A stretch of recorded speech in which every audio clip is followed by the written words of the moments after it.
Hello family, I trust you're doing well. It's Pastor Derek here coming your way again with this week's series dealing with respect in marriage. And the focus today is how to show respect to your husband as a wife. How can you make your husband know that you really respect him? Okay. Number one, allow him to lead. Many of you 21st century women don't allow your husbands to lead. And it's very frustrating. Allow him to lead. How do you do that? Listen to him. Okay. When he speaks, listen and do. You won't die. Try it. And let him feel that you're actually listening to him. Let him feel heard. Don't listen and brush him off. Don't chat back. Don't oppose him. Don't resist him. Don't counter everything he says. Don't make him feel like a useless leader. Okay. Obey his leadership. Follow his leadership. By all means, you can have opinions. When you have opinions or objections, raise them respectfully. At the right time and at the right place. Never let your husband feel you undermine him. In Ephesians 5:22, it says, wives, submit yourselves to your own husbands just the way you do to the Lord. So if you don't respect or obey your husband, if you don't follow his leadership, it is very, very probable that you don't also follow the Lordship of Christ. That means you are not making yourself a good Christian. So if you are following Jesus, God is telling you the same way you are following Jesus, follow your husband that way, and there will be peace in your home. Your husband will feel respected. Number two, avoid reporting him to others. Some of you wives are in the habit of doing that. Any little thing, I'll call Papa. Any little thing, I'll call your father. I'll call your pastor. I'll call your boss. I'll call your friends. It's very disgraceful for your husband, okay? It undermines him, it belittles him, and it demeans him. He feels less in your eyes and in the eyes of the people you are reporting to. And it makes them also begin to treat him like a child, okay? He loses respect before them. It's a very disrespectful thing to do. So avoid those careless reporting of errors. I'm not saying when there's a very serious breach, you shouldn't, and where you need to bring somebody in, you shouldn't. But when every little thing you pick up phone, you are calling somebody, you always complain about your husband to people. It's very, very disrespectful to him. Okay. When you do that, it's not good. Proverbs 12:4 says, an excellent wife is a crown to her husband. She always presents the husband as a wonderful man in public. She's a crown to her husband. But she who brings shame is like rottenness in his bones. So when you're always disgracing him to people, always sending his weaknesses and shortcomings to people, you are like rottenness in his bones. It's not good at all. Number three, it's a banger. Do not cheat on him. Do not cheat on him. I know you have a crush at the workplace. You may have a crush at work. It's normal. We all go through temptations. Your husband is also going through temptation. We all go through temptations. Sometimes Satan whispers all sorts of crazy ideas into our minds. Okay. But don't fall for it, because it will disgrace you. It may end up you being driven out of your home. Okay. You never cheat on your husband. Nothing breaks a man's heart than to know that his wife voluntarily gave herself to another man. It's the height of disrespect. Never do it. Even if your husband is merciful enough to forgive you, he will never see you the same way ever again. He will never trust you the way he used to trust you again, and your marriage will never be the same again. So don't do it. It's disrespect. And you see, you may think that you are putting some blame on him.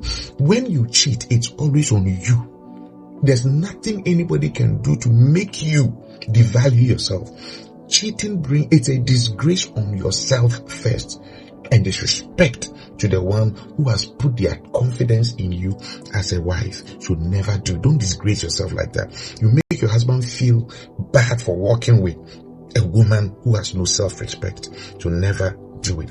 Hebrews 13:4 says, marriage should be honored. Have respect for your marriage. Don't cheat. Marriage should be honored by all, and the marriage bed should be kept pure, because God will judge the adulterer and the sexually immoral. Okay, so when you do that, the disrespect you bring to your husband is so much that God himself says he will take up the judgment and judge you. Don't do it.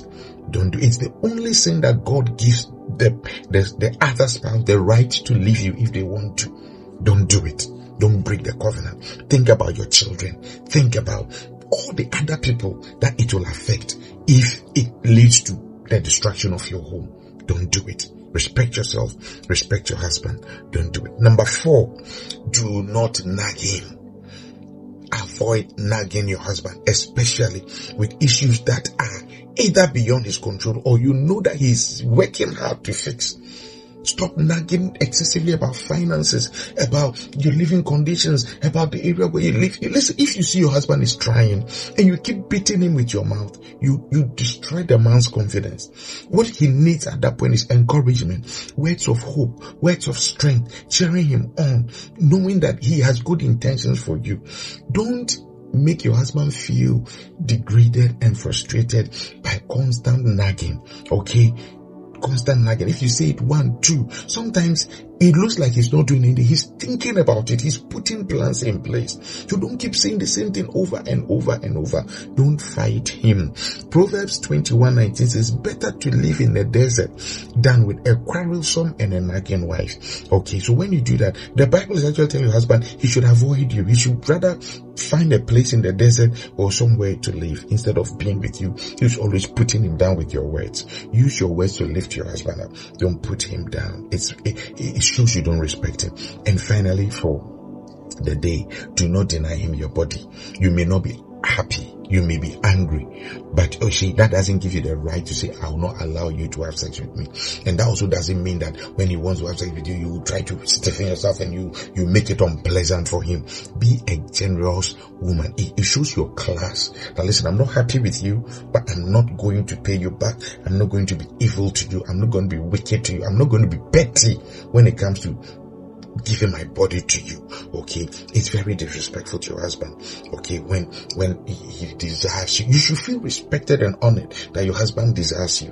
And when he comes close to you and you push him away, go away, don't touch me, it's disrespectful.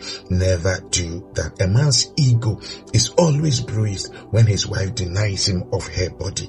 If there are issues, deal with them separately, but don't use sex as a bargaining chip. 1 Corinthians 7:4, the wife does not have authority over her own body, but yields it to her husband. In the same way, the husband does not have authority over his own body, but yields it to his wife. Okay, so it says that do not defraud each other. When you deny your husband your body, you are being a fraud in marriage. And it's not nice. It's disrespectful. Don't do it. God bless you. I know you've got what it takes to be the best wife in 2026. So don't let me down. Don't let Jesus down. We are rooting for you. Go and bring the crown. God bless you. We love you till we come your way again. Bye-bye.